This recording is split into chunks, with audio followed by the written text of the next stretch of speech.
Natureland in Skegness is well known for rescuing and rehabilitating orphaned and injured seal pups stranded on the North Sea coast. Visitors can see the seals at various stages of their recovery. The staff are used to rescuing seals on a regular basis. So we get a call, the guys go out to find the seal, they'll box it up on the beach, bring it back to the hospital, and then start the process of checking it out, seeing what's the matter with it and giving it the appropriate care that it needs. Sometimes they just need rest and a bit of warmth, other times they need medical treatment, whether from either a physical injury or if it's an illness. So the guys are very experienced and they'll diagnose what the seal requires and start the treatment process, and also of course feeding them, bathing them, all those kinds of things. And the seals will stay over there for a number of weeks until they're fit and strong enough to come out to the outside pool, and then rehabilitation in here. I think at the most I've had in is about 14. That was quite busy. That year a lot of them were hand feeding at the time as well. We've now started a process where we tend to get them feeding in the water before we bring them over. That year we weren't doing that, and we had pretty much 14 seals that all needed hand feeding. So that means you get seals clambering around your legs, begging for food. So it was quite fun. We were very busy. It took a while to get them moving. But yeah, it was very full. We don't really want 14 seals at a time. So we've got a nice big grey seal here that we've got that's too big to be inside, keeps trying to escape. So we want to make sure it's outside as soon as possible. That's generally how we do it. Put the tub on the side, put the board the other side and flip them in. And then the bar goes in just to make sure that we don't have any pleasant surprises of them jumping out as we're going across. It's quite daunting for them really, when they've been in such a small pen, to then come back outside again. And obviously now they're meeting another seal which they're not used to in such close proximity. Approximately we get about 30 to 40 come in here. It all depends on weather, how many's being born, if there's been viruses. We've had a virus in previous years that has wiped out about 50% of the common population. And so the next few years after that are going to take a big hit.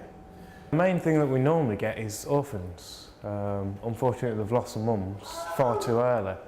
The common season, normally the pups take about 3 to 4 weeks with the mum swimming around, suckling off the milk, and actually interacting with them and getting all the food and necessaries to hunt from them. The tides can break that up, the weather can break it up, or the mum dies from birth, or they do just become separated for whatever reason. And unfortunately the pups then, they come on the beach, they are very skinny, very small, and you can see the ones that need helping straight away from the weight wise. We generally don't take anything in that we don't have to, but a lot of seals you can just look at and you can tell it's very underweight and they can't cope with the weather. Adult seals, luckily since I've been here in the 5 years we've only had 2 adults pop up. We're not generally geared too much for adults, so we do work closely with the RSPCA. They help us out a lot and we help them out a lot with seals.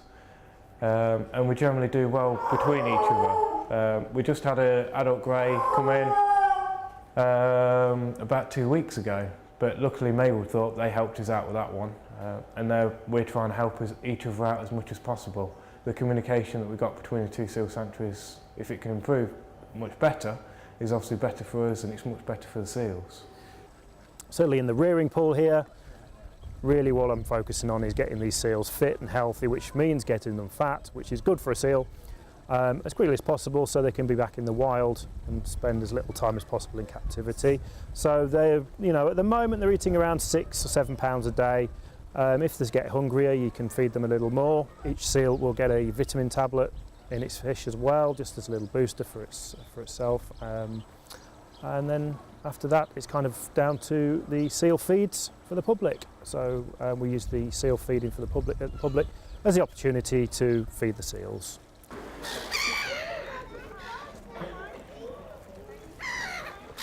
Franny's the oldest seal here. She's 34 years old and she's very special to us because she was the first seal which was born here at Natureland. Good girl. There we go. Thank you. There you go. Okay, now I'm going to talk to you for a few minutes about the work we do here rescuing baby seals. Now, between here and the coast of Norfolk, we have an area of sea known as the Wash, and the Wash is home to England's largest colony of harbour seals.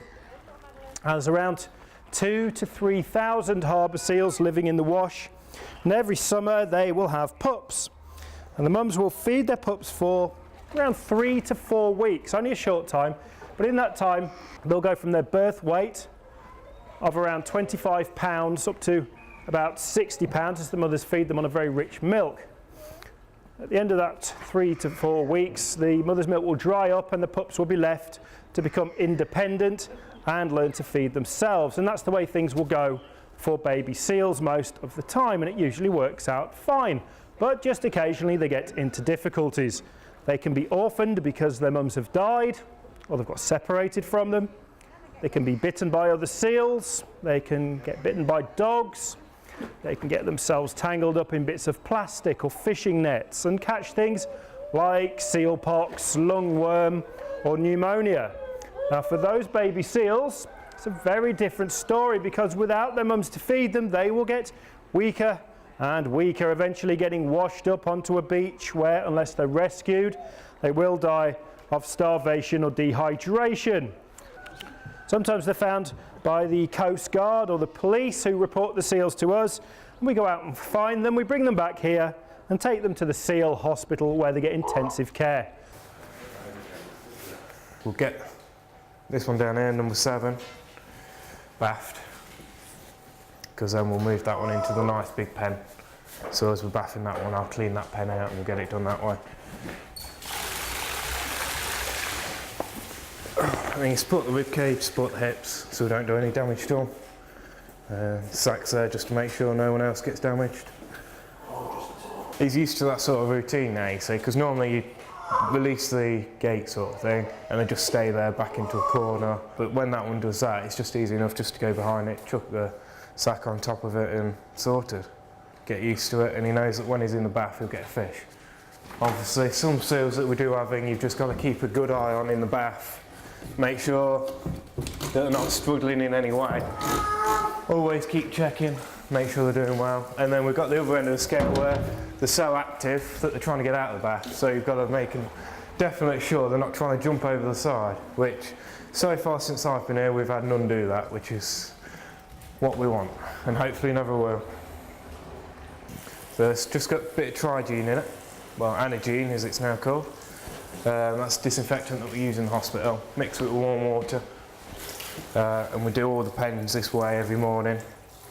Make sure they're nice and clean for them. We do have some that come in with cuts, dog bites, stuff like that. So we want to make absolute sure that the dog bites and everything else don't get infected just from bad cleaning, basically. Want to make sure everything's nice and clean. That's why basically everything in is white. So any dirt and that lot comes straight up and we clean it out straight away. Yeah, it's the best form. If we can release them ourselves from the hospital, then we know that we've got them from the first stages, from getting them in to when they really do look ill. We have them on death's door when you basically look at them and you think they're not going to survive, and day by day they get better and better. And they're the ones that you really are proud of. They're the ones that you're glad that you do the job and you're here to do. And when they do release them out that way, that's the best form that you can see. Because you know, without us, those seals themselves would have died. There's no question about that. I've generally been really into animals for a lot of my life. Then basically went to college for 3 years, see how I liked it, if I wanted to carry it on as a career. And I did. I wanted to become zookeeper, that sort of industry. Then when I finished college, it was sort of, what do I do now? What do I actually go into? So I applied for a lot of different jobs and tried different things like that. Went to various interviews and then got a call back from here. So I decided I'd nip down, see how it all was and see how I got on with it. Not looked back since. Absolutely love it. Couldn't get much more of a better job. With being the rescue side, you don't know what's going to pop up next. We've had hooded seals pop up, which are from Greenland, which are very rare to see in British waters. We have porpoises, which are actually family from the dolphins, they are. We've helped to rear them. I've gone off with the Coast Guard, and we've actually gone out and released that. And they're the success stories that you don't get hardly anywhere else, so it's absolutely fantastic. I came in looking for voluntary work with sort of no previous experience working with animals, apart from owning pets. So I came in with no expectations about a job, but asking for voluntary work, which wasn't available. But they did take my details, and a couple of weeks later, a staff member was leaving, and they brought me in for an interview and decided to give me a chance. So trained me up and took me on, and then sort of learned the job on site, and gone from there really. It's a very rewarding job. Certainly, when we get to release the seals, it's my favourite part of the job, and I would like to be able to do that every day. Letting them go, it's great. It's a fantastic feeling to see them getting off back into the sea and onto the beach where they belong. So when we release them, the water will be taken out of the seal pool here in order to allow us access to the seal. The seal will then be crated. We'll weigh it one final time before we release it, and simply take it to the beach on a trolley, drag it across the sand, up to the edge of the water, and open the crate up and let the seal go on and do its thing and get into the water, and off it goes. Well, this afternoon we'll be releasing some seals onto the beach. We've got 2 grey seals, Agnes and Ailsa, to release, so they'll be crated up, as I was just explaining, weighed and taken to the beach and released.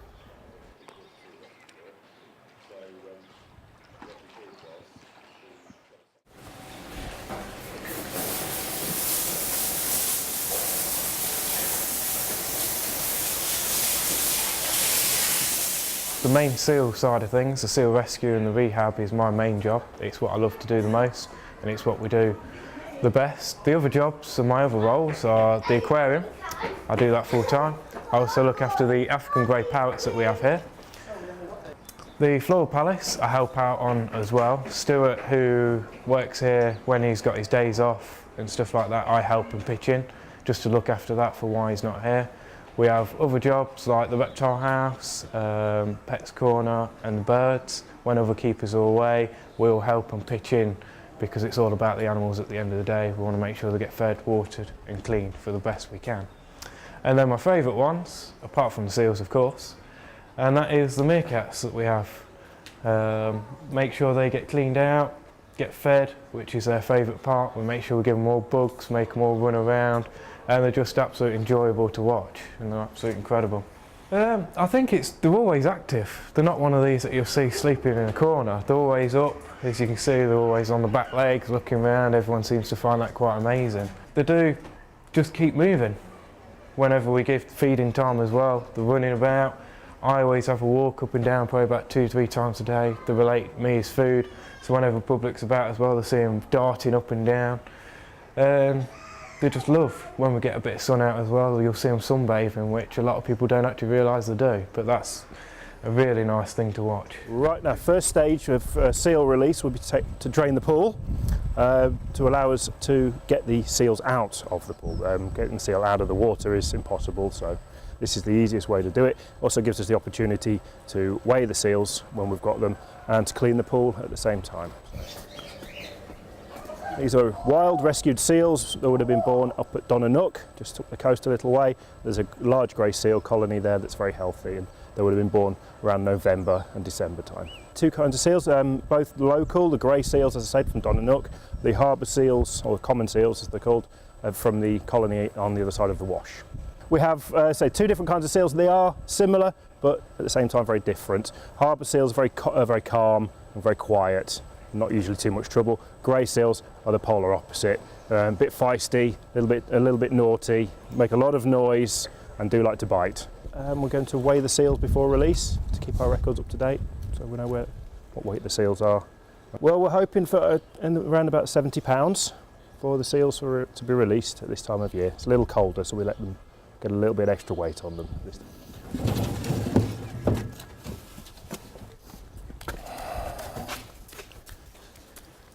I'm just going to double check with the tags. Yeah, it's 20 and 30. Those 2 up there? Yeah, just double check them for you to make sure. Yeah, 20 and 30. We'll see if you can get one round. You're going to move. better into the bottom of the If you want to do it in the bottom, that's right. Yeah, that's fine. Yeah, you can do it like that. It works. That's it.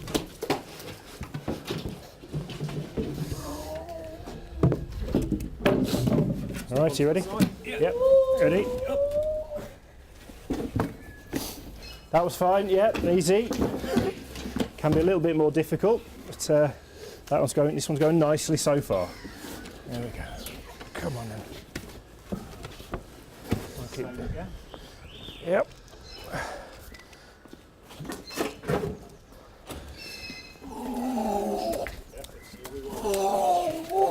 Let's just make sure. It's up to you. I just want to make sure I've got the right ones.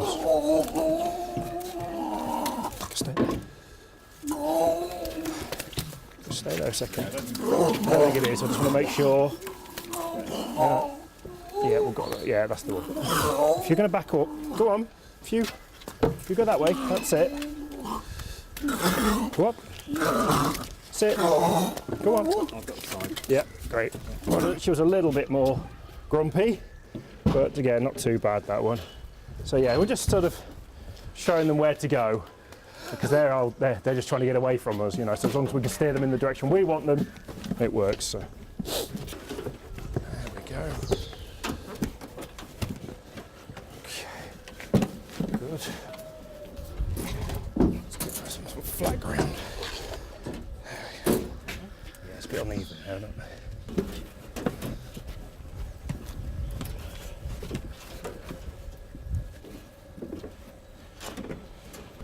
I'm just going to double check it, make sure I've got the right crate weight. There we go. That puts her on £76, which is excellent, really.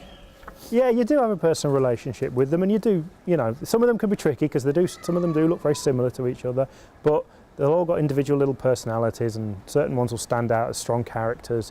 And you do have a relationship with them, and in whatever way that is, you know, sometimes they're not particularly pleasant animals, and sometimes they're really adorable. They're all a little different. So you miss them, and you remember certain characters, you know, from the past. And but there's always a new one coming along, to take its place, and to, you know, have another in a new relationship with. Straight on the crate. Yeah, I think. Do you want to do it Yeah, do you want to do it sideways? Yeah, can do. Yeah. Yeah.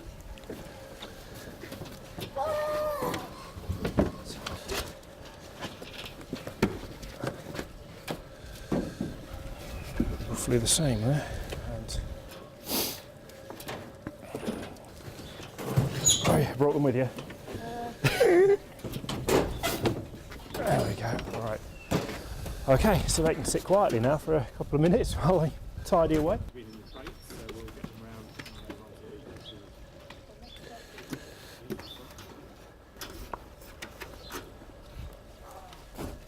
Keys in the door, actually, Duncan. Yeah, just don't go straight away. So they're okay.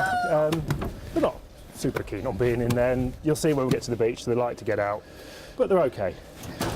It's nice to have these open cages rather than an enclosed box as well. I think that relaxes them a little bit more. So I imagine it's quite traumatic being jammed into a box. So now we're just going to put the plug back in. It's a very simple device. It's just like a giant bathtub, so that keeps the water at the right level. Nothing particularly high tech there. And so now the water should be filling up. Lovely, there we go.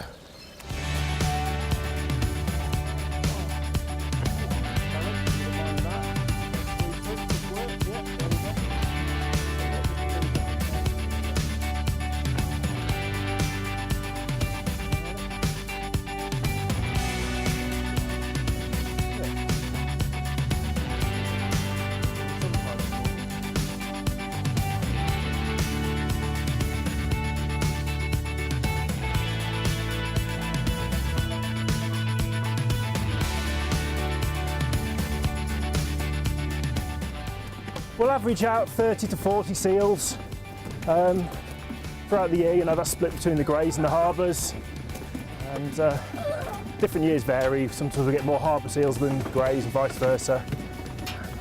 Quite a few greys this year though. Recently had a report of a seal we let go a few months ago being found up near St Andrews. So they don't often, it was I believe a common seal, but don't often go that far, but they can go where they like. Two things for those, obviously our records, national database of seals as well that get released, get correlated up at St Andrews, I believe. So there are groups out there that do monitor the wild population, so they're useful for them. Also, if they get ill somewhere else, somebody they wash up someplace else, another seal sanctuary rescues them, then the tags can be directly traced to us. They can contact us, and we can tell them, you know, previous medical history and treatments and things like that, and it can help with the recovery of the seal the second time round. You know, as usually they're underweight. They can have lungworms, quite a common complaint that they get. So they're often the great at the time of year that we'll have got these. They're probably sometimes they've left their mum too early, usually down to the weather. You know, mum's getting them separated from the mothers, and so they can't feed themselves. They're not ready. They're still supposed to be feeding on milk, so that causes them to drop weight and get ill. So they'll eat a lot of herrings. There's a lot of herrings out there. You know, there's mackerel out there, a lot of whiting. Things like that, but they'll eat squid, sand eels, quite a lot of sand eels are heavy part of their diet as well. So all kinds of things really. And of course there's plenty of shellfish out there as well for them to crunch on. I mean, they do tend to colonise certain parts of the coastline. I think they're just geographically sensible places for them to sleep. Probably shelter from the weather. And what brings seals to do that, it's hard to say. But yes, they'll spend a lot of time on their own out in the sea. Fishing, obviously, I think really these particular types of seals tend to hunt on their own. There will be a few other seals, but every other seal that's around there is just competition for food. So I think they do tend to split up. If we let them go in pairs, they'll often one will go one way and one will go the other. So this best bit of the job. Yeah, absolutely. Letting the seals go back home again. Yeah. Okay. Go on then, up we go. There we go. It's your seal's facing the right direction. That helps. You're going to turn around? There we go.